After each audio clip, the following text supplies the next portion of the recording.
told her, I said, hey, if you get mad at me or we get upset, you know, you don't want me sleeping in the bed with you because you're mad, I'll sleep on the sofa. I'll go in the next room. You ain't going to your mom's, and I'm not running to my mom.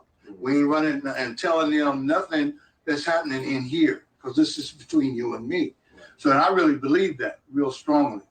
I think the whole concept of love, commitment, and marriage is not in its proper place today because I think a lot of females feel like love is butterflies in your stomach and looking perfect all the time, and he's smelling good, and he treating you, like royalty all the time. That's not reality.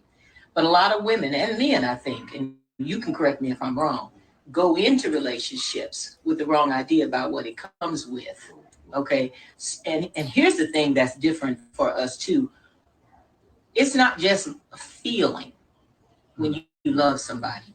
It's a decision that you've chosen this person and you're going to be committed to this person, and that there are going to be tests, trials, struggles. You're not going to always agree on the same thing.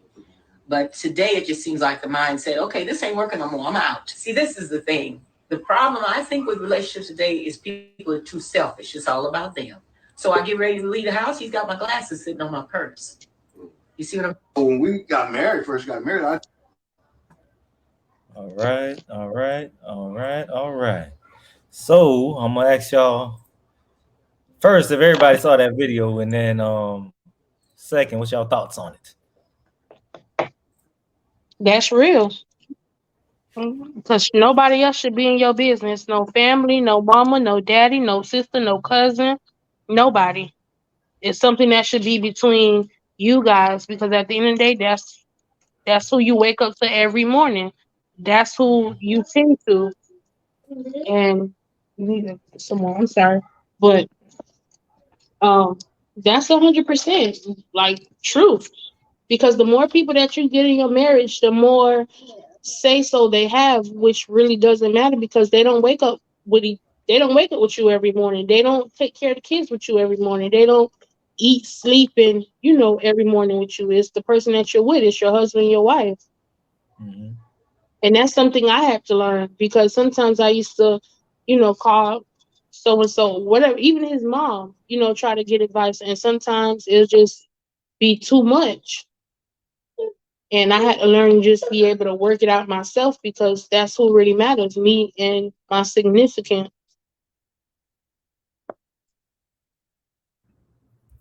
I agreed with a lot of points she made in the video. I agree with Fufu as well that nobody knows your significant other better than you do. So you going to seek advice from somebody else, to me, it's kind of pointless. Like if I let people in my business, it's not necessarily to seek advice. It's probably because I just need to vent or to consult or someone to just let it out to. And I always pick the people, or someone that I can truly trust or whatever. But nobody knows your significant other better than you do. So what advice are you going to get? You know what I mean? Like if you're married to somebody and you go to another married couple for advice, they can still give you the wrong advice because their marriage is different from yours. Like, you know what I mean? So, like, it's kind of a thing where you have to figure it out with your partner. You can't do it alone, but you got to do it with your partner. So, I agree with that. And then I also agree with what she said about people are easy to quit if things are not going well or the way they want it, and then to understanding that love is not just an emotional like butterflies all the time. I think she talked about it being I kind of forgot, but that part too. I wanna I agree with everything you both of y'all said, except for one thing that you said, Shirley, which was sometimes like if you bring something to somebody outside of the relationship, is because you might want to just vent. And I'm like, you still need to. I feel like you still should be able to vent to your significant other. You know what I'm saying? You still shouldn't be able to bring that to nobody else. You know what I'm saying? You should be able to be, hey, you know what I'm saying?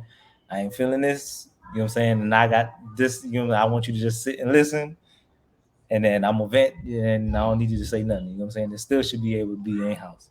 I think. It should ideally, if both care, if it's something that the person feels comfortable doing, if it's something that's going to be received well, if you're even at that level of communication with your partner to even have those tough conversations. So yeah, ideally, That's what I'm saying. Yeah. but for the most part, we're all a work in progress. Like we're all just trying to get better. We don't have all the answers. We don't know what we're doing. We kind of, to be honest, we kind of winging it. So I think now we're more aware and we're starting to get there. But I could say for the first couple of years, it was kind of just winging it.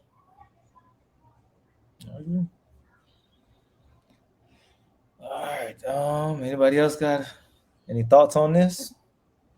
No, and that's true what Shirley said. Like in the beginning, honestly, we don't know what we're doing. We don't know the rule book of marriage and how to act and how to go forth with, how to go about stuff, and especially with different situations. Because just because it doesn't happen, right away, that doesn't mean it's not going to happen. And then we still don't know how to deal with it and actually until it happens. So at first, we're just like, okay, well, he's mad about this. No, I'm sorry. You gotta write the stuff first. You can't just do. But you just have to be, like you said, we're all learning. So everything is different. Like every situation, it could be a new situation that could arise. Like today, that we never dealt. Like for me, in the whole 8 years we've been married, it could be a situation tomorrow that we never dealt with before. Do we know how to deal with it? No. But are we learning how to deal with things that kind of probably applies to it? Yes. So that's how we get through it. But I always think that it's good to talk to somebody, maybe not to say you're going to go with their advice, but you'll be able to kind of, like Shirley said, like you're able to vent. Not saying that you're going to take it in, but it's just a suggestion because maybe you did something, that you could have did better, or this person could have did something else or said something else that could have just helped you out along the way. So it's not really about, going to somebody else, telling somebody else your business, but it's just like maybe this person been through it and I just didn't go through it yet. So, and honestly, I think like, especially our group, I think like I love it because we're able to kind of like feed off each other. Not saying like, oh, we copy this person, as in like an attitude perspective. Like we'd be like, you know what? Yeah, that went right. Cause Shirley could tell me, for you dead ass wrong for that. And for me, I look at it as like, you know what, Shirley, you may be right. You are right there, And that's just from listening and just, what she see or what she heard. Can you put the top on the bottom? Sorry, y'all, but that was it. I ain't got enough to say. I like the fact that they pointed out that these new marriages, people are so quick to quit. And I know that's a very controversial topic because let me just give an example. When um last week when I wanted to post like some wedding pictures, right? There were pictures I wanted to post of like my really close friends and like yeah, just really close friends and family. Probably just about everybody in the picture is divorced. So I didn't want to post the picture and it would have hashed some stuff because some people are not cordially divorced, if I could say so, right? They don't speak to each other, and if you tag them, now this person is upset or this person is angry. So but when you look at some of the reasons, and I'm not bashing anybody, I'm not in anybody's marriage, so I don't know why you would get a divorce. I don't know, but I'm just saying, if you hear some of them talk and you'll be like, you got divorced for what? Like that? And then you'll hear somebody who's been married for like 40, 50 years and they're like, nah, I experienced that more than once. It's just we eventually, got through it. So that was one part I thought very interesting because I'm like, I feel like if you want a really successful marriage, you got to kind of put divorce on a table and put it outside. Because if it's always something that you can reach and touch at, there's a lot of problems you're not going to resolve. You're not. And even problems with your character. you're not going to be able to resolve, because everything is going to be like, oh, I ain't got to deal with it, I'm out. No, I like that. I like that the mentality, bro. I like that because I didn't even put it together like that. Like, yeah, you gotta literally throw that bit out the window and then not even make it an option, bro. Or else it's gonna always be on the table, bro.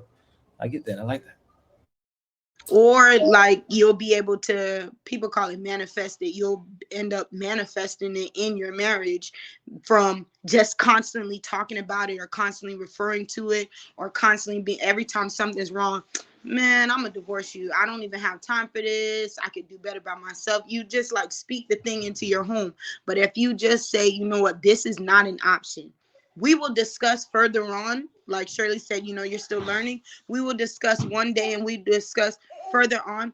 Give me 1 second.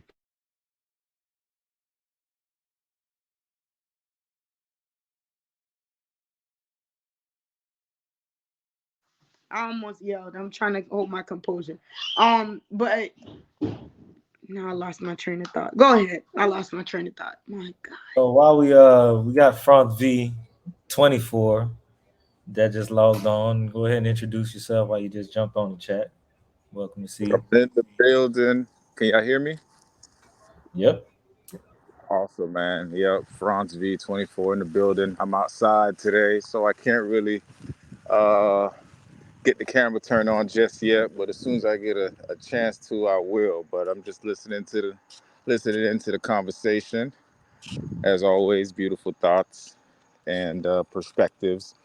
I do want to say though, that last week podcast, man, I had a thought that was like, I thought I knew my lady. I was like, bro, I know her. She hungry. That's why she acting like that. But to the point y'all just brought up, though, it's like when you sharing and you talking to others, and especially this group, I came and I realized that, like, damn, what I thought was the right thing, what I thought was like, I know my lady, but just because I bounced it off of y'all and y'all were like, nah, there's something underlying there, like you gotta ask the question or you gotta approach it differently.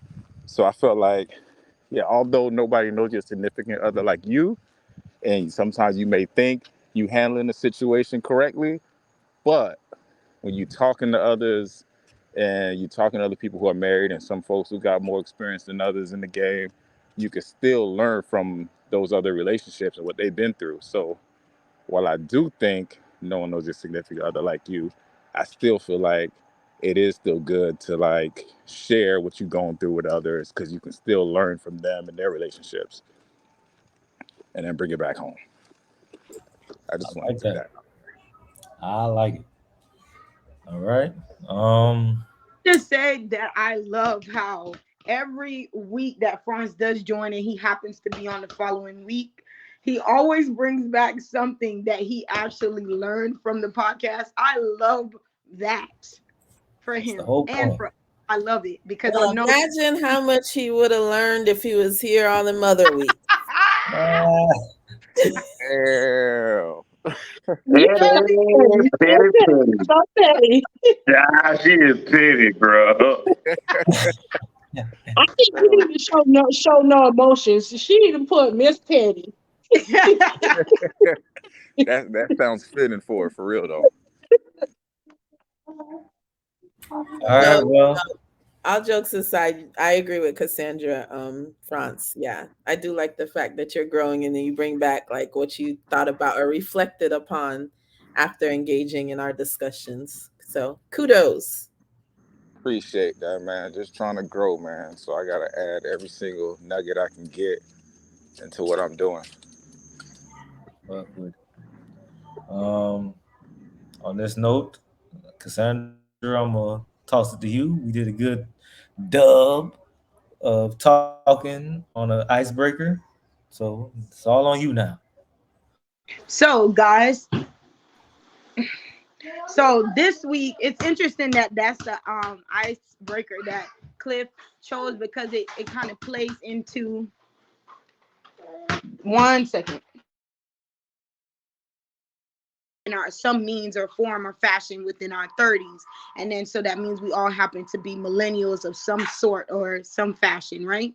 So I realized that a lot of millennials, we're in like a very tough situation or tough position right now because we're trying to find ourselves. We're trying to analyze who we want to be, figure out who we want to be. We're setting goals and dreams. We're having families. We're getting married. We're getting job promotions. And then there's some of us who happen to be going through some of the worst times of their life. They're committing suicide. They're doing murder suicides or just all different things going on. So I kind of wanted to take a moment for us to like discuss with one another and get reasonings with one another to see where everybody's located.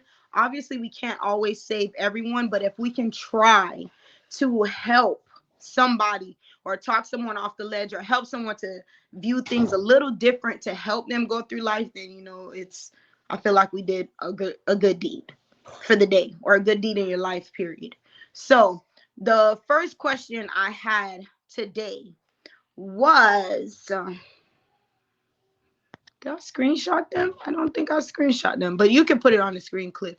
Yeah, I got it up for you. What drives or motivates you? And that's in general. What drives you in general? What motivates you in general? I can start off with this one. I think what drives and motivates me is different now than when I was younger. What drove and motivated me when I was like younger was like I was an athlete, you know what I'm saying? I was trying to be like the best that I could be. So I had a drive in myself, you know what I'm saying, to like wake up early, do the drills, practice, you know what I'm saying, try to be the best basketball player or soccer player that I could be, you know what I'm saying? But now what drives me now is like more like to make sure my kids are the best, you know what I'm saying? Make sure they are better than me, you know what I'm saying? Because I'm a piece of shit sometimes, you know what I'm saying? So I got to try to make sure I take all the shit and the good that's in me, and then keep all the good, and then put it on them, and then keep all the shit. You feel me? So I think it's my kids. You feel me? All that drives and motivates me more now. You know what I'm saying? At this day and age, and then also being there for my wife, bro. You know what I'm saying? To making her see. You know what I'm saying? That you feel me? All these good dudes out here that actually stick by their family and you feel me? All raise their kids and still got a good head on their shoulders. You are not a piece of shit. I said it as a point of like, you know what I'm saying? Not, you know what I'm saying? Like, Thank you, sis, because I was gonna say you know that what too. I'm saying? Thank you, sis. I think we all was about to say that. You may have faults. I agree if you say you have faults, I but We meant I to all say got the good faults, with the bro. bad. That's what I meant to say. Good with the bad. I got good and bad in me. That's what I'm saying. Yeah, that's better, bro. I'll take that. I think what motivated me in the past was just trying to like prove people wrong. Like if somebody like was to say something to me and be like, "Oh, you can't do this," I'm like, I'm gonna do it like 10 times just to show you that I could do it, and then to shut your ass up. So like I like that was like my motivation. Like, oh, you said I wasn't gonna go to college. Okay, well I'm gonna get 2 degrees. You said I wasn't gonna do this. Well, okay, I'm gonna do this. So like, but then when I started to create my own family, my drive or what motivated me is my family. So my kids and my husband. But yeah, before that, what motivated me was all based on others. And then it wasn't until like recently I started to be intrinsically motivated, like just by my internal, like what I want for myself and not like defined by others. So yeah.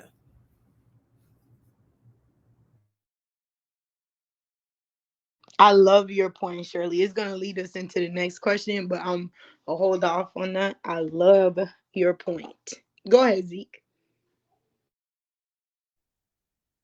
Uh, I would say what motivated me was realizing that it's always good to look at things in a way that you ain't gonna have nobody to help you.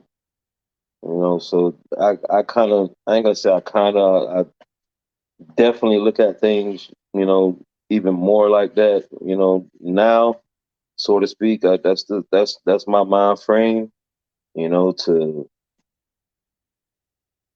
to go as if there ain't no help, you know, because the minute that you set that thought in your head, well, you know, well, I don't have to do this, or I don't have to work hard, you know, I could just go and ask mom, or I could ask my brother. Well, it just don't work out for me. And then when you actually do go and lean on that person for whatever help it is, or for whatever the circumstance may be, you know, and you realize that their intuition or their drive or, you know, their vision ain't the same as yours, you know, and it kind of hurts you, not kind of, but, you know, it does hurt you in a way. But even though, you know, that person who you may have went to, you know, for whatever the advice or help or whatever it was that you went to them for, they weren't trying to shoot you down and hurt you personally. You know, it's just that I feel like if I don't get up and make things happen or set things in place for that so that they can happen, ain't nobody else gonna do it. When did that start, Zeke? That started when you were younger, or that started like when you got older? That was more like when I was probably realized that when I was like in my teens going into my 20s, you know. Somebody let you down, and that's what built that foundation for you?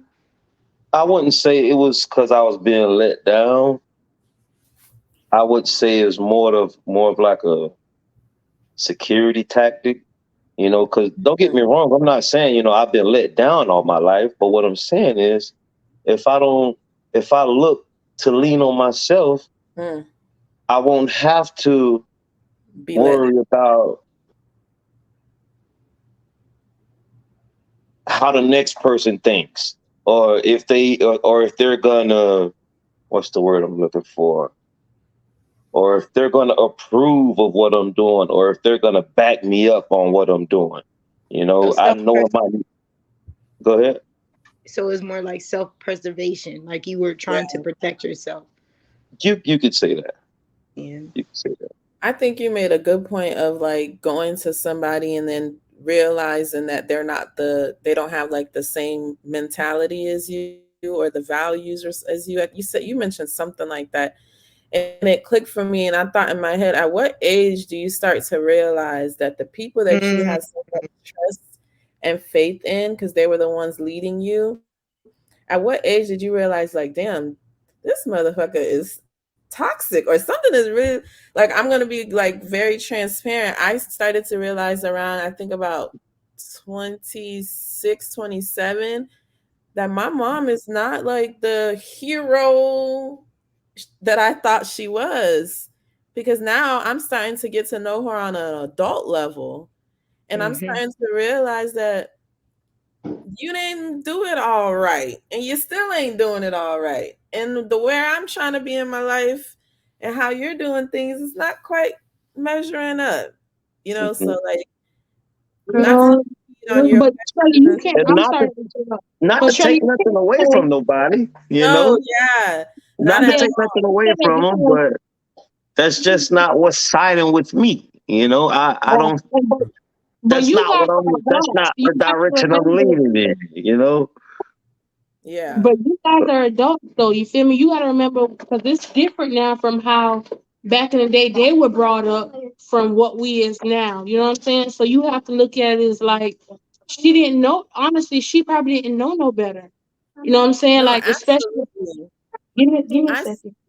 Yeah, no, absolutely. I think my mom is an amazing woman to raise 7 kids on her own, making $10 an hour. Like, my mom is an amazing woman. Like, I would not take nothing away from her. It's just that, like, again, it's just different better time. from what you know now. Yeah, So now it's like for what she didn't do, you know, like if there is a way, and there is a way to do better, and there's a way to go about it. Yeah, definitely. Just different times, but I don't take nothing away from her. It's just where I'm trying to go with my family. That's just not where she was or was ever even able to reach. I have different resources than her. Yeah. So, That's right. Yeah. That's right. But I also think that a part of the healing process for most of us, because you know, unfortunately, some of our parents was had traumatic experiences. So because of ignorance, they gave us traumatic experiences. So for us to go through the healing, I think it is very important to identify, like Shirley said, you have to identify the flaw. We can't continue to have that imagination that they were perfect when they were not. Because then if you have this imagination that your parents were perfect, you're going to follow perfection. We all want to strive for some form of perfection. So if you're looking at what she did was like, yeah, she was awesome, $10 an hour, but she was loving on us, she was this and that. Now you're gonna come do the same thing with your kids, and 20 years from now, they're gonna be like, this lady ain't never hugged me. Yes, she made money. Yes, she was home. She ain't never hugged me. She ain't never kissed me. She never said she loved me. And you're gonna be like, no, I did everything I saw my mom do, but you never got them rosy glasses off and really saw the errors in your parents. So that's why I think it's really good to call out the nonsense, not to just embarrass them, but to call it out, to say, you know what, this is where you erred. I'm not saying I'm perfect, but this is where you erred. This is not, I got to do better. I got the resources to do better, so let me do better. I agree. That's And where no personal shade to accountability comes anything. from. Yeah, and no shade to anything that they did for us, because at the end of the day, they did the best they could with what they had.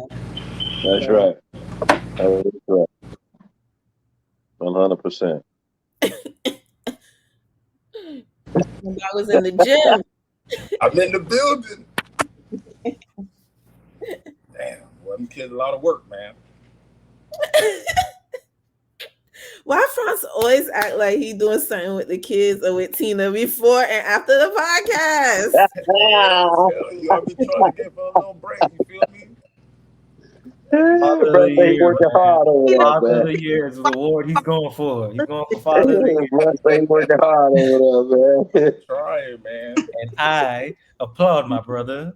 And I Hey, will what? Can I I will ask put a my vote question? in. Just say. Okay, so what drives or motivates me is comfortability. All right. For me, it's like I'm always striving to be comfortable. I want my family to be comfortable, my mom, my wife, my kids, and I'm just trying to get to a place where like I could do what I want when I want. And I feel like every time I get to that place, or I feel like I'm at that place, I like look around and I'm like, damn, wife need a new car. Or damn, my mom deserves a new TV. Or somebody, so I always feel like every time I get to a place where I feel like, damn, I'm good, I'm comfortable, it's like I look at my loved ones, the people I care about, and I'm like, I gotta do a little bit more. I gotta do more. I gotta do more. I gotta keep getting it. So I feel like I'm always like chasing this comfortable place and I can never get there. So I think that's my driving force. I feel like one day, hopefully it's a goal I can attain, but I also feel like just because I want so much for my people, my kids, I feel like it's like an unattainable drive or motivation. Like I don't know that I'll ever get there, but I always feel like I'm like right there. But it just never like just manifests. But I feel like that's what drives me, man. Just trying to make sure like the people around me comfortable, and it always seems like they need something. I was gonna say, bro, it's an unattainable thing because you always gonna think like that, bro. Like you always gonna think they need more. Yeah. Always, you can always, bro. Yeah. No matter what, no matter what we Especially if doing. you offering it. Thinking that's gonna be the comfortability for you, bro. Especially if you're offering it. Yeah, man. Do you ever like actually sit back and enjoy what you have accomplished or attained? That's a good question. That's a good question. Because at times, I don't think we do, bro. Our generation is always, that's the funny part. You can Cliff can vouch for me. The title of this podcast is Your Next High. Because I feel like our generation is always going after another high. It's always another car. It's always another house. It's always, well, I got the house, now let me get investment properties. Or I got the investment properties, now let me see if I could get into the stock market. Or I had the one kid, I had a girl, let me go have the boy. Or I got married, it failed, let me get remarried. So it's always, we're always looking for the next high. But you know but what like I think Shirley this is, said, though? we never enjoyed the last one. You know what I think it is, though? we're the first generation of like black Right. people Yeah. that's able to capitalize on what America is, dog. It's a capitalist society. We the first ones that's able to capitalize on it. You know what I'm Without a saying? So handout. just like, Without a you know what handout. I'm saying? We going for all the stuff that the country is built off, capitalism. You feel me? We're gonna try to make the most money that we can. So we're gonna keep on going for the next thing, going for the next thing. But when do you sit back and actually enjoy what you have accomplished? I don't think we do. I don't think we could actually sit back and enjoy it. I think we gotta enjoy it as we go. Yeah, as you go in the process, bro. In the There process, ain't no you time for us to sit back and get a success enjoy and it. then celebrate it and then move on to the next one, bro. Like it's just. But it's do you gonna If do you got that? time to celebrate. Yeah, that's what I'm about to say. Do you do that? Do you actually, when I say sit back, I'm not saying sit back and just don't do anything. I'm just like, enjoy what you have accomplished thus far. I did. Like, because I feel like some people, I would like, say for yeah. me, I did. like for me, When I got my the new job, I did. enjoyment, like for me, my enjoyment is every quarter I buy something like lavish for myself, and then Get my money. I travel. So that's like me. That's my 10% back to myself. Like I'm not working just to pay bills. I'm not, you know what I mean? So like that's me enjoying the fruits of my labor, but I'm still continuously growing. Like now I'm a consultant. I'm no longer site-based. I work with the host United States. You know what I mean? Like Oh, I'm still cool. growing. Congratulations. But I'm still thanks. But I'm taking time to enjoy the fruits of my labor. And I think especially, I think our parents didn't have time to enjoy anything. They ain't have nothing to enjoy. Every time it was time to enjoy, they was pregnant again. But I also they lost their apartment or something. It was always something. Yeah, I just think our people are always, like Cassandra said, trying to chase the next high that they don't even. I feel like everybody should just give 10% back to yourself, in whichever way form that makes you happy. I think people do though. People buy shit all the time, bro. You know what I'm saying? That 10% is eventually gonna add up to 10% one way or the other, bro. They buy shit all the time. No, like, Shirley said, don't give the 90% to the thing. Shirley, the unfortunate part is people spend the 90%. Shirley, look at my closet, bro. Like I barely got clothes in there. You know what I'm saying? I wear the same few things. You know what I'm saying? But like a lot of niggas got J's everywhere. You know what I'm saying? They giving themselves the 10% one way or the other, bro. Well, I feel like they giving themselves the 90% because when you see where they live and they collection of J's, that was a down payment for the house. I'm just saying, maybe they got it reversed, maybe they don't. You know what I'm saying? I'm just saying. Those niggas got a closet full of J's pulling up to the greens. Listen. And don't, Zeke, I live across the street from the greens, okay? But I'm just saying, you know, I'm just saying, bro. You know what I'm saying? Like, for instance, I ran into one homie, you know, a few nights ago. I go to Players, you know, I'm fresh off of work. I probably changed my shirt, probably had a clean shirt that I didn't dirty up in my truck. Put my shirt on, as you can still, you know, still look like I'm in uniform. I walk out of Players, you know, I run into my old homie, and you know, he fresh head to toe, you know, got the brand new up to date J's, Nikes, whatever it was, brand new nice fit, you know, and it just so happened that, you know, we go to talking about doing better, you know, just I don't know where it come from, but you're like, yeah, bro, man, you know, I've been seeing, you know, bro. It come from this podcast. You know, but he like, you know, bro, right now I'm looking for a place to stay and all this, man, you know, tired of living off other people, and I look down at him. I look at him like, damn. If you didn't tell me that, bro, I wouldn't have knew that, bro.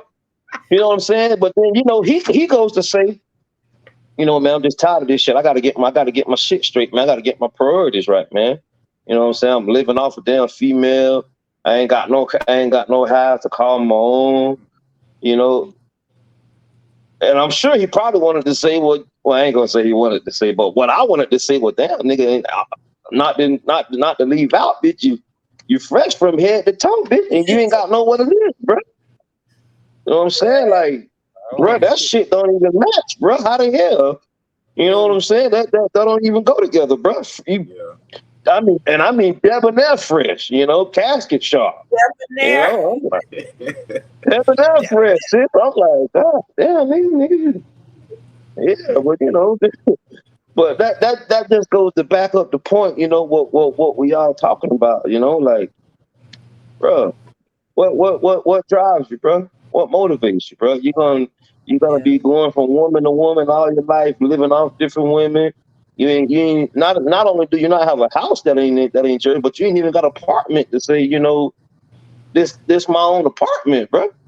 Yeah. But I'm Nothing. You happy. just I'm pretty much happy, bro, living off the street. acknowledging it and he talking about it out loud. Like, they always say that first step is like awareness. And like he actually was Yeah. like, yo, I noticed and That I'm is right. realizing it and he talking to you about it. So hopefully the next step is Yeah. change. Because a lot of niggas not even realizing nothing Yeah. wrong with Oh their shit. ways. So Yeah. yeah, so that's crazy. Z. But I agree with you, show no emotions. Like I feel like the last time I was able to step out and take time was when we took a trip like to Orlando.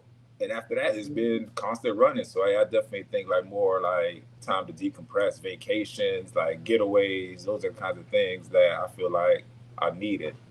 Little reset buttons. Yeah. Fufu, what motivates you?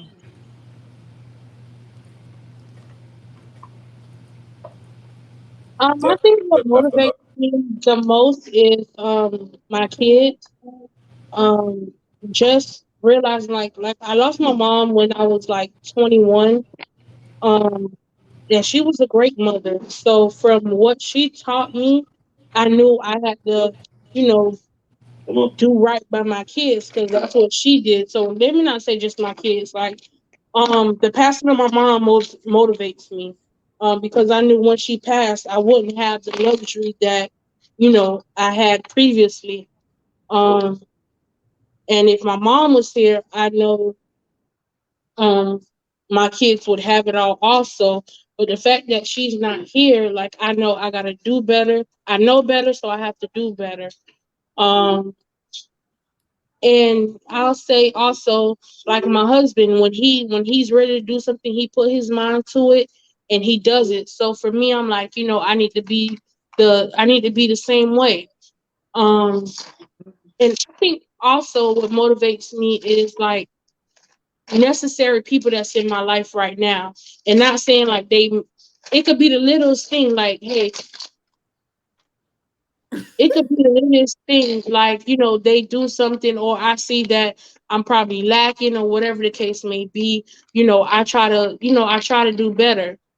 So I won't technically, I can't say it's one thing. It's like my environment right now, the place that I'm in life right now, it motivates me itself, like to do. I know better, so I'm going to do better. Yep. You might be doing something that I see that may, help me along the way. So I may take your advice for it, or I may just do it, not even tell you, but I just may do it. So I think what made I could say what motivates me the most is the era in life I'm at right now. Um, and also what my mom has done for me. That's Growth looks good good. on you, girl. Growth It looks does. good on you. I'm Very. trying. I'm trying. I will say, Fufu, the little time I got to spend around your mom, it's probably not a little time, but it felt like a little bit of time. She was Yeah, one but of the we didn't get along because you used to call 24/7, and I yeah, used no, to be on the phone, and then here go Cassandra calling, and then when I don't pick up, then you go, your sister did not pick up the phone for me. woo! No, Those was the days, boy. Those was the days. You used to get me in trouble. He trying to figure out why you didn't call me. You said you was gonna call me. Now you know why I didn't call you, bro. Your sister was on the phone. She'd be on the phone during the certain time. You are three-toe Joe on the phone, holding up the line. But your mom was one of like the motivating factors for me when it came to parenting. The yeah, way that he parented you and your brother, I always thought it was like so dope. I was like, bruh, this lady, not saying my mom is not dope. I think Donna is really dope. If you watch this, Donna, I think you're dope.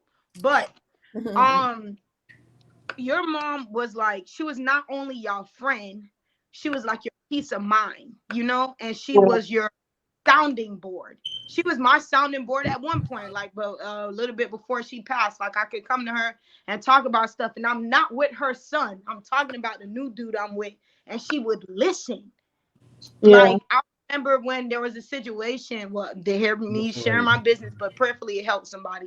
There was a situation I couldn't be home, and I told her, I was thinking about, at the time, me and Robin was only boyfriend and girlfriend. We weren't even engaged.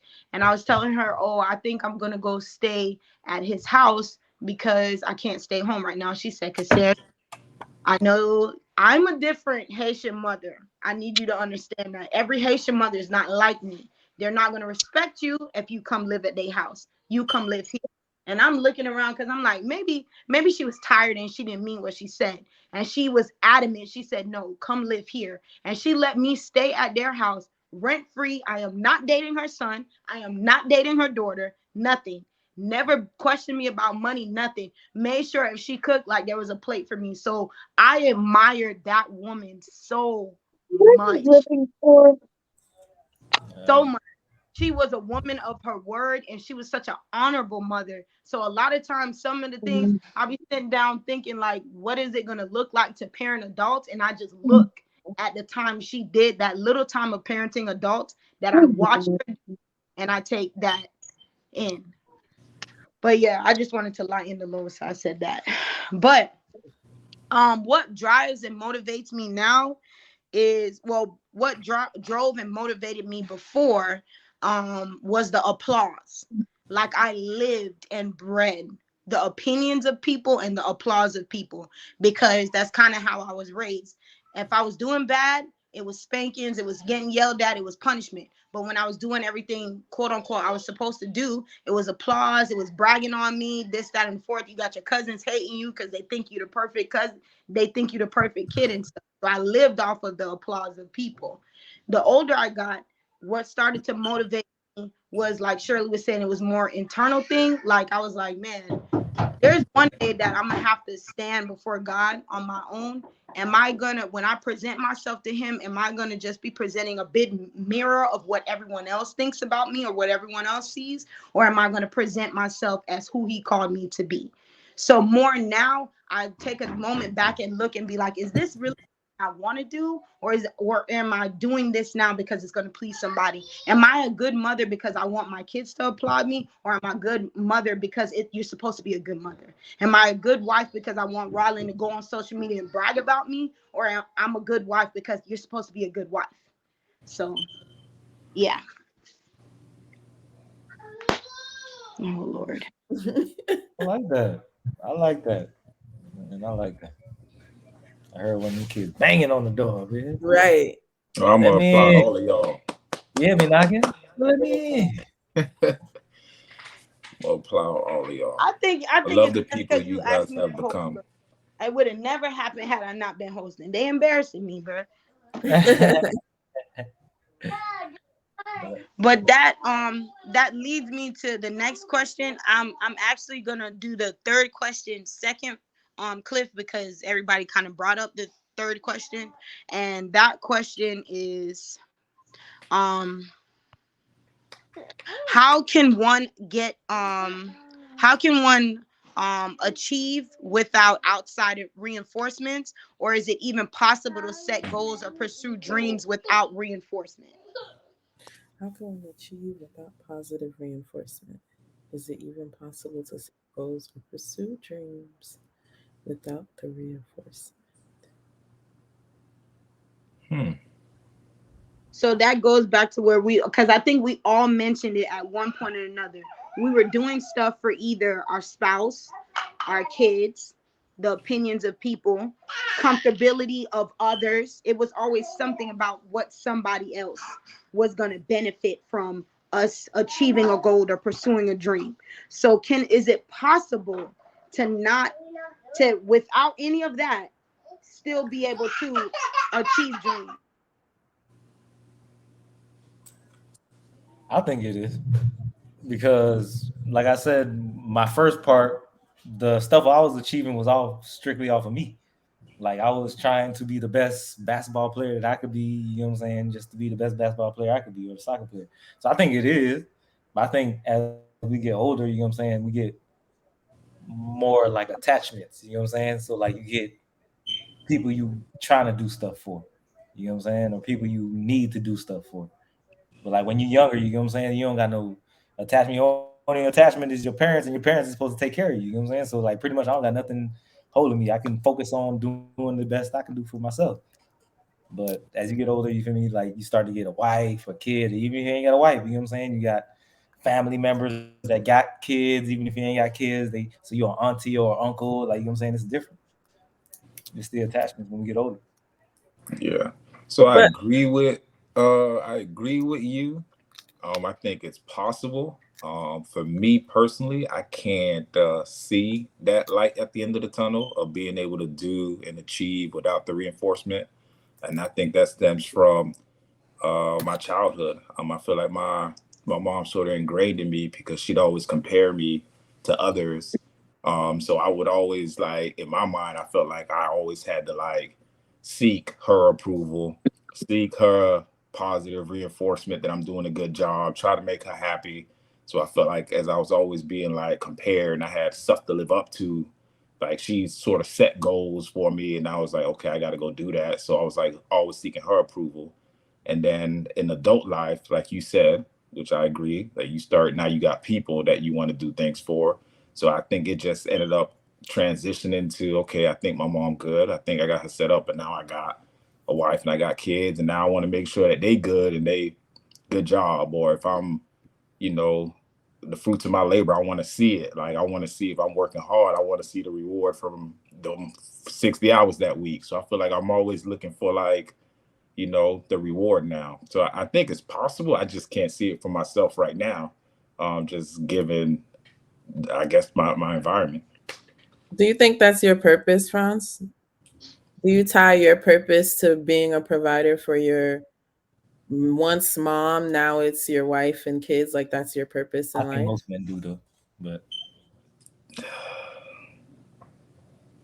Yeah, I mean, I ain't giving it much thought right now. You give me like 2-3 minutes so I could think it through. But off the I cuff, I'm think gonna say yeah. I think most men do because listen, Yeah. ask me if I can make more money, you know what I'm saying? If first I'm not gonna make sure, you know what I'm saying, like because I know my mom still got my dad, you know what I'm saying, but I'm still gonna make sure you feel me like they shit is paid off to where they don't even gotta worry about it no more, you know what I'm saying? I just don't have them funds available like that, you know what I'm saying? But like I Yeah. think Well, every man in their mind, if you know, would like to provide for the people closest to them, you know what I'm saying? And then that's their purpose. Like my dad, like I say all the time, like he pretty much let us use his back to get where we needed to go. You know what I'm yeah. saying? But is that outside Always. reinforcement or is Hmm? that like inside reinforcement? Cause that's my No. team. You feel me? When That's the squad. when they say outside reinforcement, it's anybody other than yourself. You're doing it for Like you're anybody doing besides yourself. Yeah, your mom can't be an internal reinforcement. Our parents can't. They have done their job, so at this point, they're outside reinforcement. I would say, I would say it is possible, but I mean, you got to kind of think about it though. You know? If I could, if I could work and invest for 10 years and come out successful in whatever way that anybody, sees successful, versus me working 50 years just to achieve that same level of successfulness or whatever you want to call it, you know, that's why I would say it is good to have the reinforcements. I can't really belittle that or say, no, we can't do it without it. Well, I know we can do it without the reinforcement, but would we rather work harder or work smarter at this point? Because now we're at a point in age where we should be trying to work smarter. We shouldn't want to work 60 and 70 years, and retire and live for another 10. If we can, if possible, You know, we can use those same reinforcements, you Yeah. know, to work 10 or 20 years and be retired for 30 or 40 years, you know, Yeah.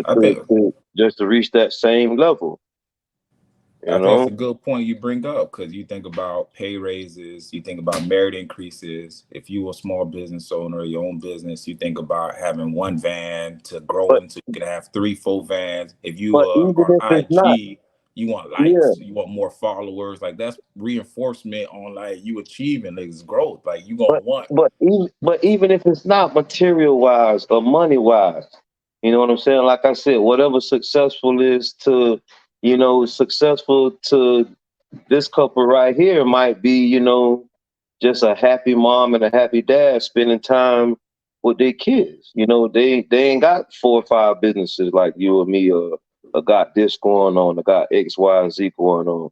But the reinforcements that they had from whoever the reinforcement was, they gave them the opportunity by teaching them and showing them better ways.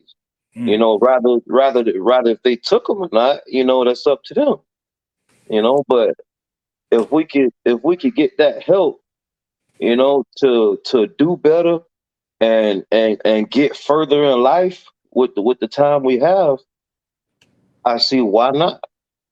You know, I'm not saying we should take the shortcut every time, but if we have those reinforcements like a good therapist couple or a good, you know, whatever kind of person it is, if that person can give me a nugget of knowledge, you know, that'll help me save 10 years of labor or 10 years of grief or 10 years of loneliness, you know, then why not utilize it? I never thought about it from your perspective, Zeke, but it does make a lot of sense. Why would we turn away something that can help us from heartbreak and stuff? I didn't think about it like that. I only thought about it as if like looking from the negative perspective as um somebody basically having to tell you good job, give you a golden star for you to actually do what you know needs to be done. Get you. I get you on that. But you know, yeah, and we shouldn't value those things. But there's that but though. You know, they help. To be honest with you, even if it's just a hey, good job. You know, because I can notice. You know, speaking from personal experience, I can tell from when I one of my new guys. You know, they already know they might be feeling like, well, damn, they 9 times out of 10 they're not doing it right, or they're not doing it the way that I want them to do it. But at the end of the day, you give them a good, hey, good job, man, good work today. You know, and you High could five. tell it does something to them. Yeah. You know, I think and we they don't all know how. Go ahead. I'm sorry. no, my bad.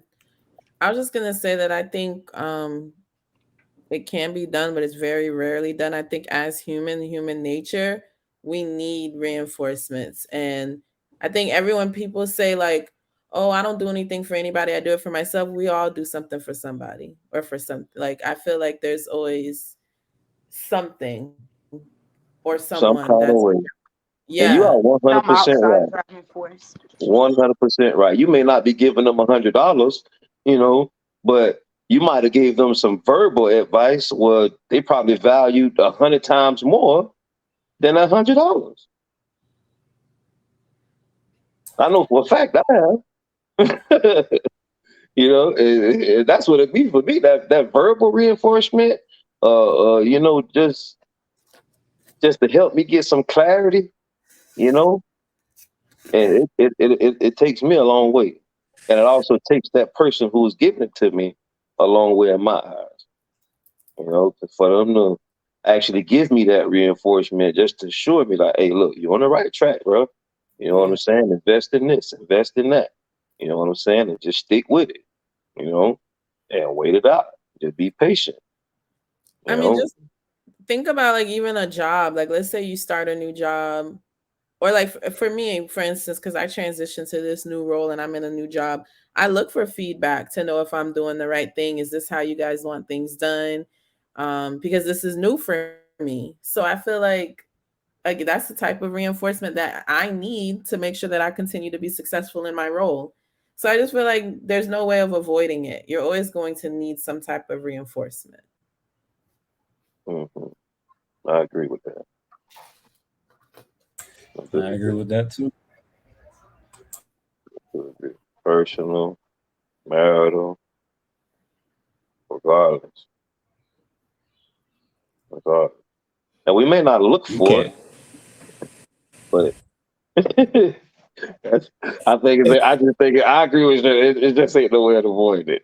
And you can't be afraid to ask though, how am I doing? Like whether Yeah. it's the workplace, the Yeah. wife, like the husband, you got how am I doing? Like Yeah. how like am I doing? True. Because some people don't even want to hear. I can't even ask the question. Like, what you gonna say? That's true. I agree with That's that, true bro. I too, bro. That is true.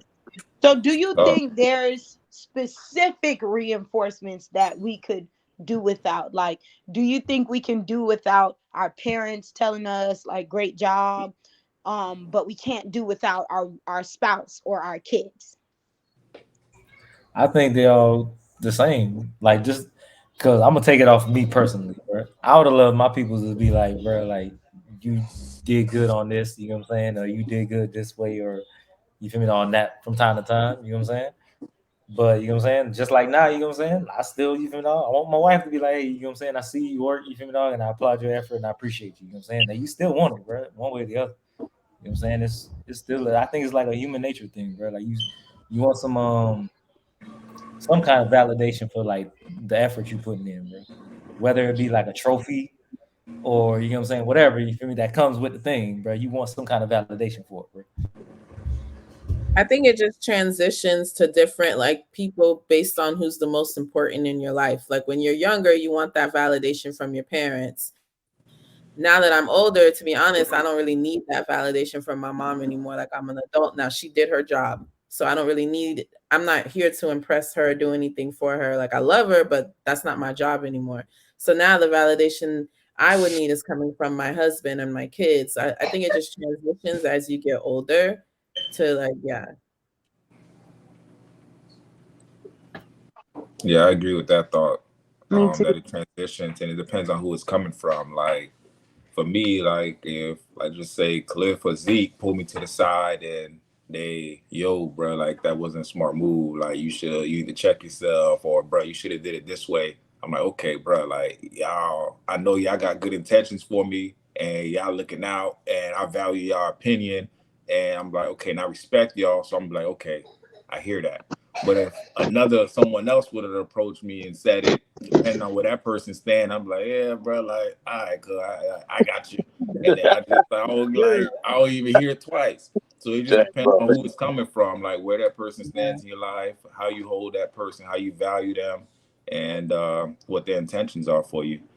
So I agree with what you're saying. Show no emotions. I think it's also important to make sure that you surround yourself with people that you know have your best interests at heart because like I always use the little I guess analogy that like I don't think it's an analogy, but a saying that I need people in my life that are assets, not liabilities, because you have to make sure that these people have your best interests and then they are like-minded in a way where they want to see good and they want to see you grow and they want to see you do better.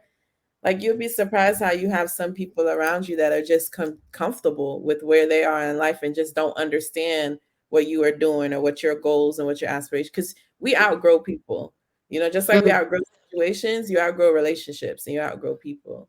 So I think it's just very important to recognize that, acknowledge that, and then you just make sure you keep your circle, you know, tight to someone that you could turn to. I struggle with that. I feel like I don't know. I feel like there's people in my life that I look up to, mentors, people like I just respect them the way they move, and I look up to them. I got people that I feel like they're on my level, and we have some commonality that we could share and talk through things. And I got people that I've outgrown, but there was a point in time where like I was there for you, you was there for me, and we got history, So even though like I grown you, like you still my dog, I still fuck with you, and I'm gonna look out and like it's just I feel like there's all different levels, and I don't want to just be around people that. I mean, it'd be great if everybody in my circle was like on the same level or above, but there are some people that are outgrown. But I just remember the times we used to have, and I know like they roll for me, so I can't just like stiff them. They still I fuck with them. I don't know. Well, I don't think when you outgrow somebody that you have to stiff arm them. I don't think you have to cut off the relationship. I just think you know how to what your relationship is now. Like, what, for instance, you have somebody, if you're having a certain type of event, who you can and who you can't invite, right? Like the person that's going to, you know what I'm saying? Like stuff like that. Like That's they right. still your friend, but then they're not like they just can't move with you in certain situations because they're not there with you. But no shit them, no, you know what I mean? They still cool. It's just like you said, you have friends for every occasion because you can't, you know what I mean? You never know when you're gonna need a shooter, right? Oh. That was a joke. That was a joke. Everybody, online. Hey, you got to cut that part out. I know you got me. Yeah, I got you. You're 100% right on that, though, boy. Look at him, man. Some people you can invite to the house to for a nice couples gathering. Some family members it's better off you just don't even fucking tell them about it. And it's not just friends. It's not just friends that we outgrow. It's also some close family relatives as well. Absolutely. That you always thought y'all was close, but how outgrow family? Shit, boy, look at him. Family is who you choose, bro. I'm just like trying to. I'm like I'm thinking about what he said. When I say outgrow family, I mean for example, you have you and what you would call y'all were favorite cousins. Y'all did that was your H boom coon. Y'all did XYZ together. All right. You only got a few years in age difference, so y'all around the same age. But this is where the butt kick in. This is a big butt. They don't value what you value, and whatever you think is important, they sometimes may not feel like it's important. Or for a better example, you and them may have made an agreement together. Let's make a story. You and him may have made an agreement together, signed a contract together. All right. You and I we're gonna handle all the obligations 50-50 split. Okay. When it comes time for the obligations to be met and taken care of, you on your end have your 50%. They on their end have their 50%. Hear me out. I want you to hear me out good now. They got it. They on their end have their 50%. They have their 50%, but don't want to put their 50% up forward because they feel as if they could use that 50% for something else. Even though they have the 50% to put up, but they don't feel like they should use it because they should do something else with it. Even though they have, whatever the case may be, they have other things allocated to those situations and to those mishaps, whatever it may be. But they just feel like they can sign the contract and back out of the contract, even if it puts you in the bind. Now, hear me out. Now, it puts you in the bind financially, mentally, and literally. Right? But you tell this family member that you've outgrown that, hey, this puts me in a bind. We can't do this. We've already had all these things set in motion, and we agreed to this. Now the ball is rolling. The ball is rolling. The ball is in our court, and it's up to us. And we have to capitalize on this since we've already signed the contract. We've read the contract over 10 times. There ain't nothing in it. Nothing in it that's wrong. Nothing's wrong in it. Everything is a win-win for us. And now it's time for us to come up with it. And you tell them, like, hey, you putting me in the bind because, this it's on my name as well. It's on my name. And they tell you, well, I got other shit going on. I ain't doing it. Oh, well. But this is just your Ace Boone Coon. Cut him off. For how long? This is just your Ace Boone Coon, the one that, y'all will ride together. He'll die for you. You would die for him. He would shoot for you. You would shoot for him. Whatever you want to look at it, however you want to call it. Cut This him was off. just the one. This was just that one. And now you realize, well, damn, I've outgrown this person. No longer are we seeing eye to eye. And it's not something because, we just fell out and started fighting. It's all because you looked over a contract 20 times with me. You saw it was a good. You saw it was beneficial for us. And there was no way around it. It was a win-win. But yet, you think it's okay for you not to hold up your deal of the bargain in a contractual situation, legal. And you mean to tell me, I tell you personally, forget about the business. Now I'm coming to you personally as my favorite cousin. I'm telling you, look, I'm in the bind right now. I I'm knew in the this was bind. a story. This was too detailed to be a story. It sound too I'm in the personal. bind I right was now. seeing So what we gonna do? real personal. What we gonna do? I'm in the bind I'ma right sue now. them, This your sure. favorite cousin. That's I'm when you suing know them right then first. and there. I've I'm suing outgrown them it. first, and then I'll cut them off once I win the settlement. I've The judgment. outgrown this person. No, there is no more business with this person. I think There is no more I think the lawsuit and the settlement would make lines drawn. You feel me? They'll put lines in the sand immediately. But you know what I'm saying? It's like, okay, Beam, I know what side you on. Off. I would cut them off. Let me tell you something. However much money it was, I don't know how much it was, but I would say that's how much it cost me to get you out of my life. I would cut them off. I would let them have it. I let them have it because guess what? You can't come back to me for nothing. Nothing. That's what it was, cousin. Yeah, I will let them have it because you gonna need me, and you can't even open your mouth to look this way because you burn the bridge for X amount of dollars. That's how much our friendship or even our family cousinship meant to you. So that's how I look at it. That's you. That's how much it took me to get rid of you. That's how much it took. Yeah. I would if they text me, no lie, and the Lord would have to stop me so I don't do it. Every time they text me and ask me something, hey, cuz, what's up? I'll text them a copy of the contract. That would be my response for everything. But the thing is, they're gonna be so grandma died. ashamed. I'm sending the contract.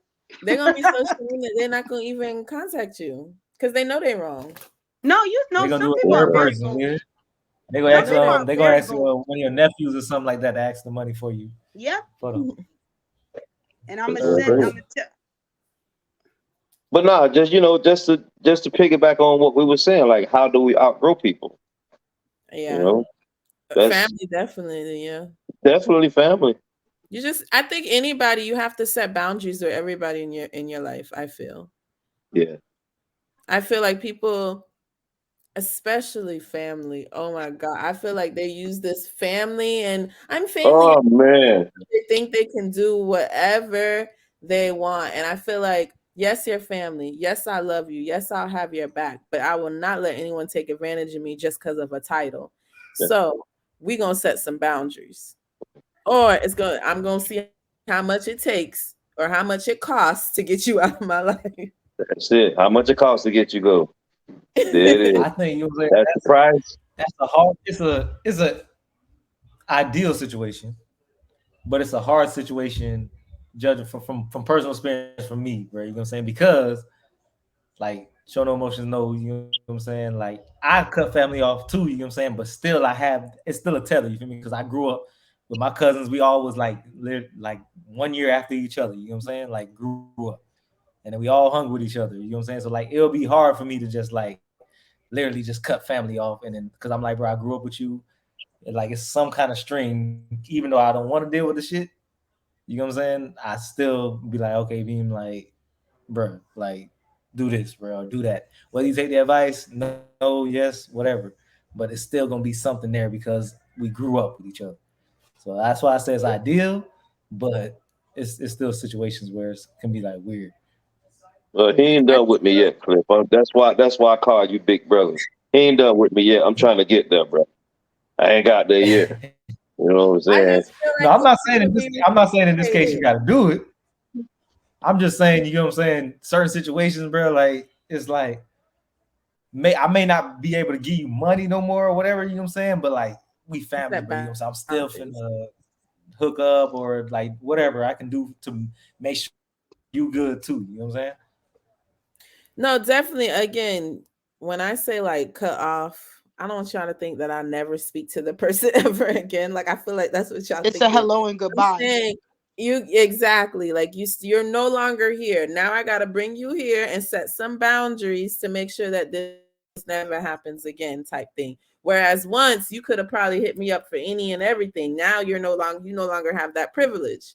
So it's like I just feel like it because it needs to be reciprocated. I can't be the only one thinking, oh, we grew up together. Oh, I can't do that because you my cousin. Well, you should be thinking the same way because you're my cousin too. You know we grew up together. So like it needs to be reciprocated. And if it's not reciprocated, I gotta set boundaries. Yeah. Do you feel like you have situations in your life where it's not reciprocated, but you on the other end? Like I wasn't the one reciprocating? Yeah. Oh yeah. Most Probably, definitely. yeah. Probably. Most definitely. Okay. Especially in my 20s. Most definitely. And if you call me out for it, I'll be looking at you.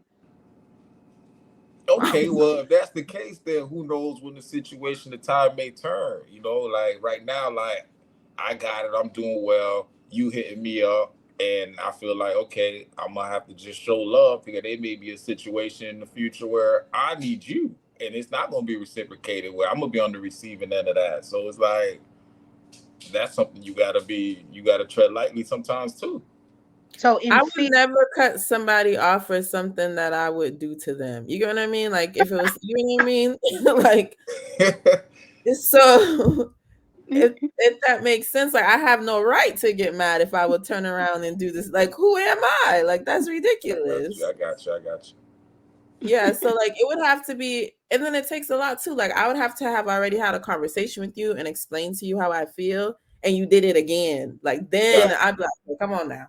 Like, yeah. You know what I mean? So it's not like, oh, you did one thing and you weren't there. No, like, you know what I mean? It's not like a one strike out. Yeah, I definitely feel like I give grace. I definitely do. Yeah. Okay. Like even with Zeke's situation, when I'm saying cut him off, I mean like don't do business with that person anymore. Like that's to set boundaries with that cousin. Like you can't mix money with this. We're strictly just cousin. When it comes to money, we just can't. We don't interact. Yeah. So we all agree though that was a real situation he was talking about. That wasn't no hypothetical. Yeah. Like, hold on. It definitely was given real. I said that was personal, man. That sounded real personal. But I always like, oh, sorry. Go ahead, Cassandra. No, it's okay, Shirley. I don't believe in mixing business with family, with friends. Like I don't believe in doing that. I'd rather do business with a perfect stranger, because then if I need to sue you, I have I don't have to see you at Thanksgiving next year. I don't have to see you at his party. I will make the macaroni and cheese at your Thanksgiving and still sue your ass. I don't give a damn. I will make the macaroni and your ass. Right is right and wrong is wrong. I don't care. But you know there'll be family. There's a lot of that in families where this auntie ain't talking to that uncle because that uncle sued her for the business that they have. That's fine. Don't speak to me. I'll still say hi every time I see you. That's fine. Hey girl. Right. Right. I like your new car.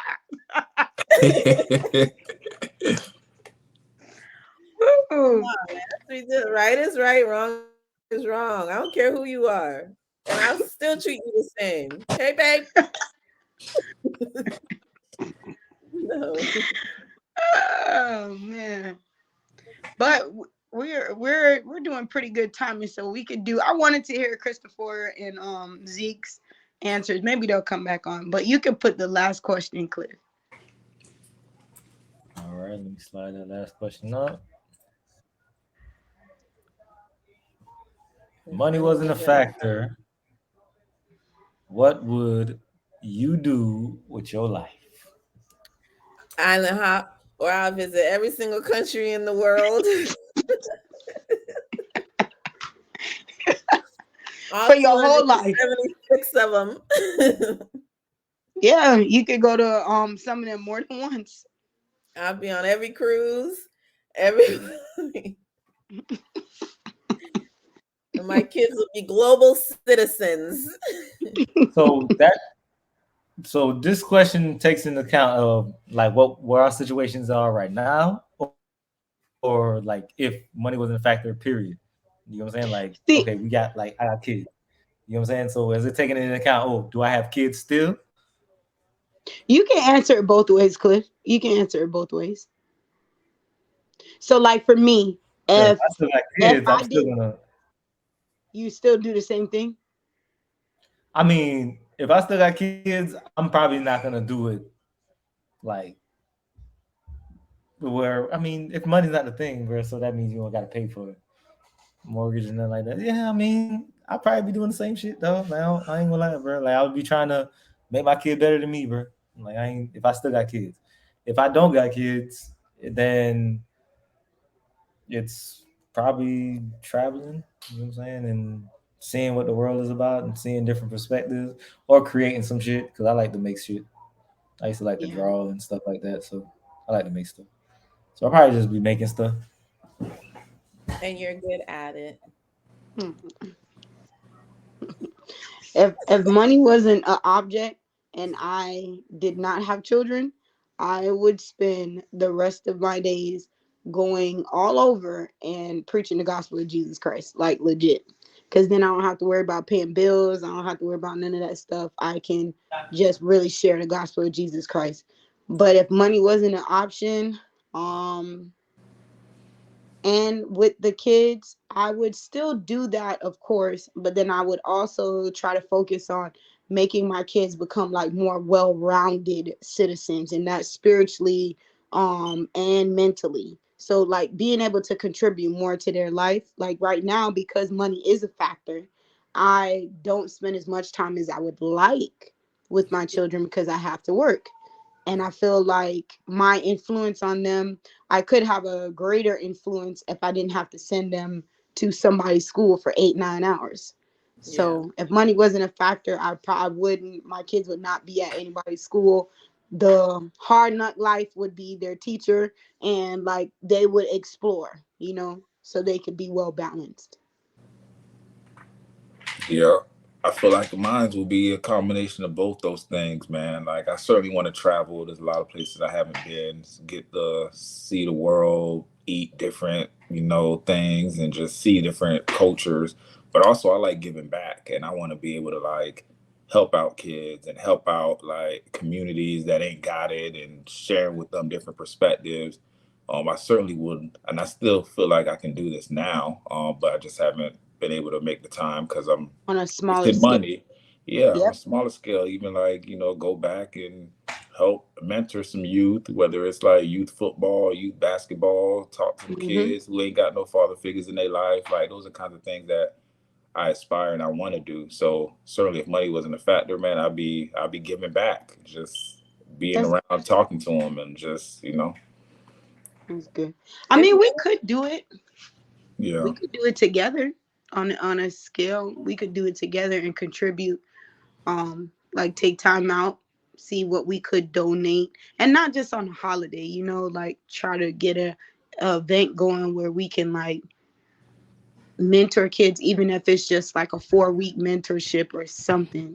I done mentored kids since I was 16 years old in this education system. I ain't doing it. All right. Yeah. No. Because I see it a lot, man. A lot of these kids out here, sometimes like the people that be impacting their lives the most be like the school security guard or the The guidance teacher. counselor or the teachers. Like they come to school and they ain't really getting that attention at home, and they getting it from someone at the school that's like, you know, that just speaking knowledge into them and correcting them. And so I feel like they need, like, our kids need more of that. And like I feel Yeah. like I can, like, just coming from Lauderhill and Shallow Side and Deep Side, and I feel like, you know, I found a little bit of success and I made it out of that trap that, you know, coming back and talking to the youth them, you feel me, is something I gotta You Jamaican now? The youth them. You feel me? Youth them. Clearly, you grew up on the Jamaican side a lot of him. Clearly. I started a mentoring group. I had a girls mentoring group for about 2 years. Oh, that's I mean, dope. it was very rewarding. I'm not going to lie. And it is very sad, a lot of the stuff that the kids are going through and stuff. And then like them confiding in you. So you definitely build relationships and get attached and stuff. Yeah. But you should join like Big Brother or something. I started the process to join them, and then I got pregnant again, and I was like, I have to Big Brother my own kids at this point. I don't have the time. But to go back, like seriously, if money wasn't an option though, seriously for me, I would be lazy. I wouldn't be working. I probably wouldn't have went and got my master's. Like I went to get my master's because I wanted more money and I wanted to advance in my career. Like, you know what I mean? So like, and I probably have more kids because the reason why I don't want more kids is because I want to live comfortably. Like, so it's the money. I would probably have more kids and just, I would be lazy as shit, to be honest. I probably wouldn't have to avoid certain family members' phone calls because I don't want to get their ass no money. You know what I mean? Ain't no money to give. Right. Ain't no money to give. Ain't no money to give. Shirley, you avoid their phone calls for money. Well, I left Facebook because of that. Okay. Oh my God. I'm not even on Facebook anymore. No, I ain't gonna lie. Cut that out. Cut that out. Island people, they will find a way to reach you. You have people WhatsApping you. You like, I'm about to leave WhatsApp for them too. I'm about to let them have WhatsApp. One of them followed me on IG. I'm like, God damn. Man, they got people creating fake profiles trying to represent themselves as your family member. Like, you got to hit them with the trick security questions. Like, wow. You don't even know me, do you? Like, hey, I'm telling you, I got cousins locked up, and this fake profiles on Facebook right now, pretend to be them, trying to get you to send commissary. Like, I'm telling you, it's crazy. That profile ain't fake, bro. Nah, man, they got some fake profile. They scamming out here, man. Wow. Everywhere they can scam, bro. Mm-hmm. Zeke and Fufu, y'all can see the question. I don't send nothing unless they call me first, man. If you hit me up first, bro, and they be like, "Hey, bro, I'm gonna need something from you, bro." I ain't give you shit. Shirley problem is Shirley share every now and again the little luxuries in life. I don't share nothing. I could buy a car, nobody knowing, until I come to an event. You got a new car? Oh, I got a little son. Nope. Nope. That's a rattle. Nope. And I'm a giver. I don't know how to say no. That is the problem. I am a natural. I will give you from a point of what they said, deficiency, or when I don't even have it, I will give. I'm the same.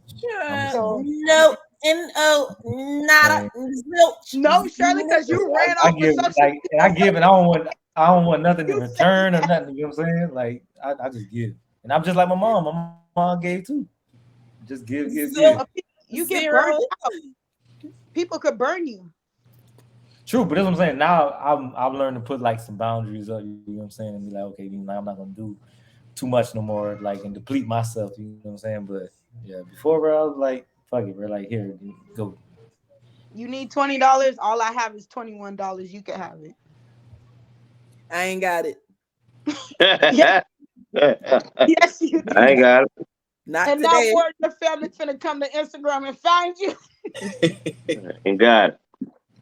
The reason why I tell them no, it's just they're persistent. So like that's why I was like, I can't. Like, It's only so many Break Say it I ways. down. ain't got it. Well, you say I ain't got it, and then you posting up like, man, I'm in California right now. I mean, I just Or I in don't the post can't. club or that on some shit, bro. They gonna be like, oh, he ain't got it, huh? Oh God, I He ain't got got it. it. Bottles in the club. No, I never post that on Facebook. I only post that on my Instagram stories because they was never on Instagram. Now I got but one now little they are. creeper. The fuck? Now they are.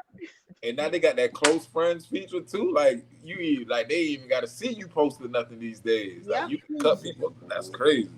But you gotta watch who you put in your close friends too, because I never I used seen it. this young man. He's a gospel artist, right?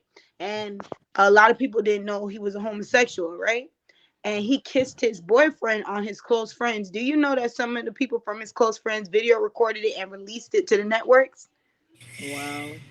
You gotta be very. I only have one person on my close friends, Rodlin.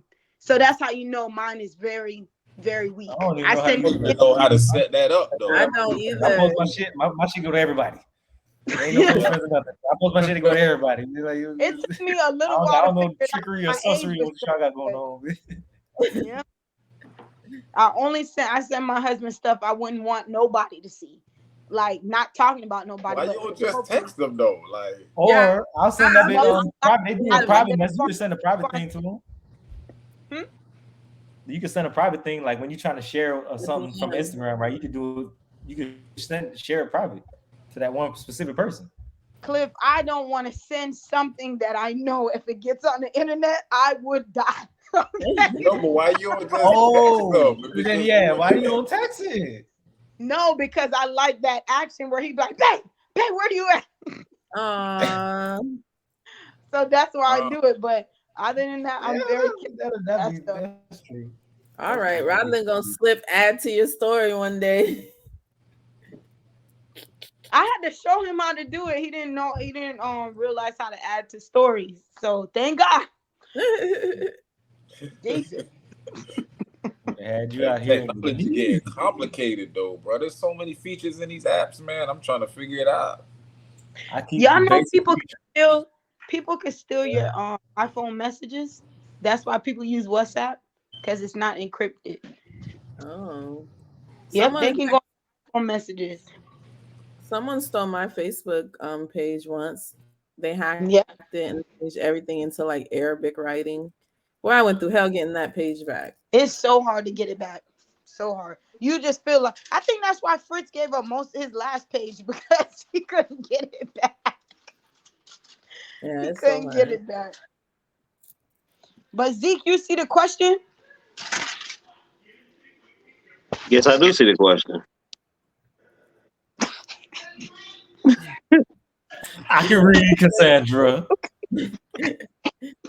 Yes, ma'am, I do see it. It's going across the bottom. Scrolling to the left. Can you answer? Zeke, you make me feel like you one of my uncles. You behave like one of my uncles. Don't say that. No, he got a lot of wisdom though, but he You got is an old soul. hilarious. He's hilarious. He got an old soul. You do. But I would say, man, I would say spend time, not more so spend time, but I guess invest time and create opportunities for my kids. That's if money wasn't a There's factor. no wrong answer, Zeke. There's no wrong answer. It's just your opinion. Oh yeah, that's definitely my opinion. That's definitely my opinion. I don't feel like I spend enough time with them or invest enough time in them, being that money is a factor. So gotta go and get the money before I could allocate time to do other things. Would you have the same amount of kids if money wasn't a factor, or y'all would have more? Oh, if money wasn't a factor, shit, I'd probably have more kids. What's that? But yeah, they cost too much money to take care of. Oh man. Kids cost more money than we did. Y'all see? Do y'all feel like that? Say that again. I feel like it costs more money now to raise kids than it did our parents. Or maybe it's because we overthink it. So we are always trying to give them things. Because my mom used to be fine if all she had was hot dogs and pork and beans. That's what y'all was eating. Listen, I used to go in my cupboard, and I don't know if y'all remember Vienna sausages. Ooh, Damn right. Sausages in my shit. I'm trying to tell you. Well, now I eat some Vienna sausages and some bread. So What that's more complicated. that's spam. that's And Oh, that's spam, Chef you know what I'm saying? Boyardee in the can. But Shirley will tell you right now, our kids eat shrimp. They done had lobster. You know what I'm trying to tell you. That's what I ate. That's how I ate. I didn't eat Vienna. I didn't eat canned food. I didn't eat like. Oh I my did goodness. not. They had money. It's the cost of living. Remember, I grew up in Port St. Lucie where my mom's mortgage was $400 a month. You know what I mean? Y'all grew up in Broward. It was a lot more expensive. So my mom had additional funds to spend. Like, yeah. I never been to a laundromat. Like, we had a washer and dryer. I mean, we had it too, but our parents didn't want to always use it because that water bill. Listen, I told Shirley the other day, bro. I was in the laundromat so much, bro. Like, I found crack rocks in the laundromat, the washing machine, bro. That's how much I was there, bro. Like all the time, bro. What was it, like every Friday? Bro, every Friday, bro, at that laundromat, bro. They forced y'all to go? Yeah, because we came from school, bro. Hey, Cliff and Franz, how y'all was when y'all started doing laundry, bro? When my mom let me do it by myself, bro. Doing laundry, bro. That's what you say, Franz? Every Friday, I feel like I was born doing laundry. I can't even remember when it started. Like it was just... Are you talking about by yourself, or are you talking about, you know what I'm saying, what your people was bringing you to the laundromat? Go by yourself, man. Oh, I think my mom was letting me do it by like 11, bro. She was like, "Okay, Beam, take this big ass. You feel me? You lugging that big ass thing, and you separating the white, separating the dark, separating the colors, bro, and you doing all that shit by yourself, bro." Yeah, well, they prepped y'all for marriage. I was doing it with Cliff people, Cliff mom, and Cliff people. For myself, I was in tie with the college. Cliff, Franz is spoiled. Franz never talk about that. Franz is the apple of his mama's eye. Okay. Yeah, that's why I got. All right, so I had to go to Cliff house. Let me ask y'all this. Franz, you say you was about what? How old? About 7, 8, 9? When I started doing my own laundry? Yeah. Out of 10 to that. 18. I say 11. 18? Cliff laundry. Oh shit! I'm 11 for me, bro. 11 like imagine going to your cousin's house and that's where you learn how to do laundry. How old were you, Cliff? 11, probably 11, and I was doing laundry for the whole house, bro. And on Saturday morning, I had to do the laundry on Friday, and on Saturday morning I had to iron the clothes for my dad, work clothes, my mom, work clothes. You know what I'm saying? So like I was doing a lot of shit. All right, now that is my question.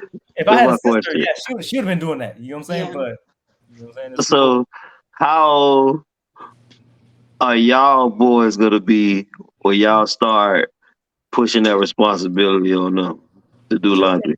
Now, Junior cook his own breakfast now. What? Hey, we ain't talking about Junior. We know Junior 18.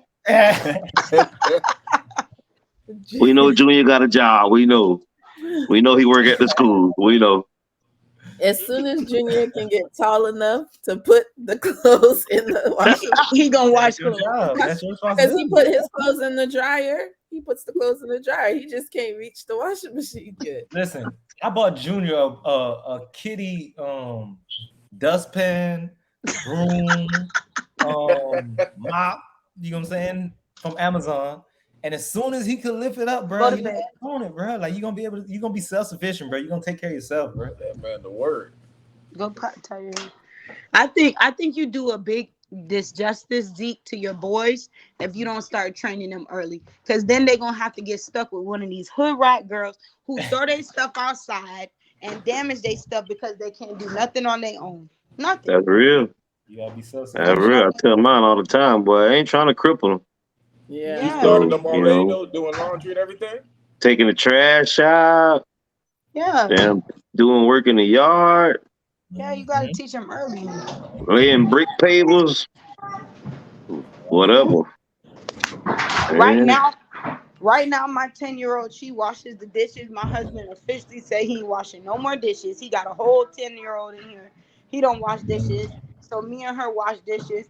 The 7-year-old is responsible for making sure my floor stay clean. I don't fold clothes for them. I'll wash it, but I'm not folding nothing no more because nothing's wrong with you. You can do it. Yeah. The only thing I don't force on them is cooking, because at Shalom's age, I didn't have to, but my mom was very adamant about me learning to cook, so I cook. But for Shalom, I think around by the end of this year, I'm gonna try to get her to cook like spaghetti or cook white rice or something. There's a lot of girls nowadays who can't cook rice, and that just baffles me. Cassandra, how old is she?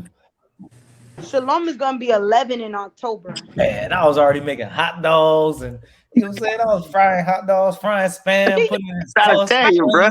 Bro. I was already doing that shit. Lighting up the grill and everything, man. I was already doing that shit and feeding me and my brother, bro. You know what I'm saying? Boiling hot dogs, boiling some ramen noodles. Franz, you wasn't boiling nothing. Your mom was taking it out and boiling it for you. My mom worked the night shift, man. I had to go. I'm gonna leave you like they do Tommy on Martin. You ain't got no job, man. Come on, man. Yeah, but listen, right now my wife do a majority of that. She got my son like putting his clothes in, like sorting out his clothes, dirty clothes. He's 5 now, right? He's 4. So she be like, yo, put these in your sock drawer, put these in your underwear drawer. Okay, put that in dirty. So he be doing that like that, sorting and putting away, but he ain't really start doing nothing more than that yet. Well, that's good though. Your wife will catch some shit you don't even. I had to congratulate Shirley the other day, bro, for like, cause she had asked Junior a question, bro. I was like, bro, that shit would never even pop into my head, bro, to even ask the boy that shit, bro. But it's a relevant question, bro. It was Casey. Oh, it's Casey? Yeah. Oh, my bad. About the family members. The family member question. Yeah. I was making case for members, yeah. Like I didn't even know to even ask that question, but I was like, bro, like me, if I was a single father type person, I'd be like, bro, you know your cousin such and such, bro. Like, why you playing around, bro? But she was like, who's your family member? And he was like literally naming cousin Uncle Franz and Uncle Z, and like he was literally naming everybody. And I was like, bro, I would never know to ask that question, bro. Yeah, ever in the world, bro. And I was like, bro, it's your fault, but I know you know your cousin. God damn it. That's true. But you gotta teach them so they know at that age who to differentiate, like who's who, and like So you gotta have a partner, a team, man. You can't cover all bases, man. Somebody gotta. That's real, man. It take a village, boy. Yeah. And because most of us in our marriages, we've all experienced like different things, you know, like prime example, me and Shirley married men who come from 2-parent households, you know. We don't come from 2-parent household. So there's things that I'm expecting Roland to know because he had 2 parents. And then there's things that he didn't know I knew because I come from 1 parent. I agree with that. Just different upbringing, different dynamics. But yeah. I think you got to be like-minded in the situation, right? I think I think me and Shirley is good now, you know what I'm saying? Because I think we had a similar somewhat foundation, you know what I'm saying? We was Haitian, we knew we had the same culture.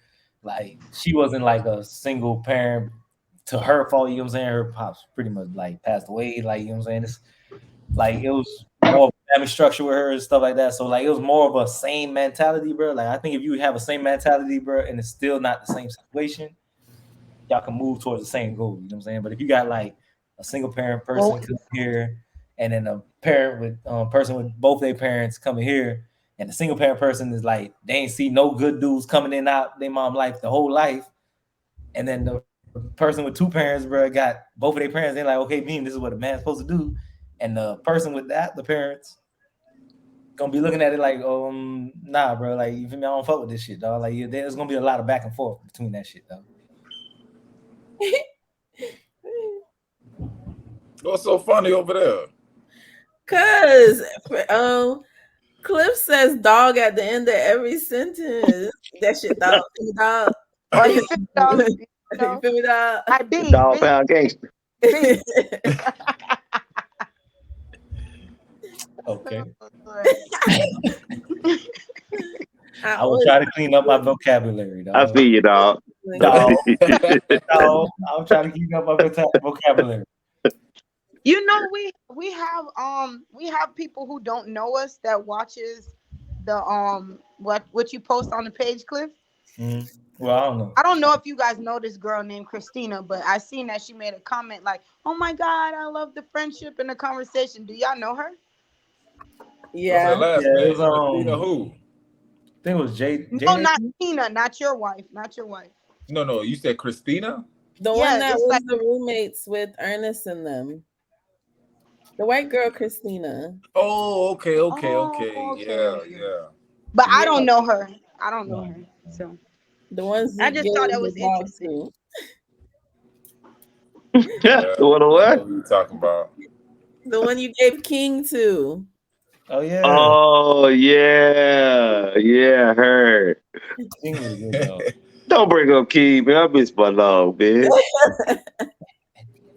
King living his best life. Hey, keep tuning in, Christina. We got a lot more to come, man. We appreciate your support. Yeah. Look at You this should sales- invite. You this ever sales invited person. Ernest on one of Y'all the know about the podcasts? LLC though. I finally got the LLC for Convos at Brunch. So Oh, dope. it is actually something, you know what I'm saying? Yeah. Did you check to see if you can trademark it? Well, we could talk about this later. I mean, You can always trademark it. This Oh process. no! You want to make? I'm the reason I'm asking Zeke. We want to make sure nobody's using it. Stop legally using it for anything like this. Oh Hey, yeah. Convos at Brunch. One day we got to get a little section at Shooters, man. Be sitting with some mimosas and be on the that's what I want to podcast. get it to, bro. That's what I want to get it to where it's like, okay, Beam, we all consistently on, and then we can be like, okay, Beam, let's meet at this brunch spot, and then just like actually do the thing. You know what I'm saying? Yeah. And then be chilling. You feel me? Just eating and like just having topics or whatever, or however it be, bro. Yeah, that would be cool. You want to start recording or? Yeah, I'm gonna pause the recording real quick.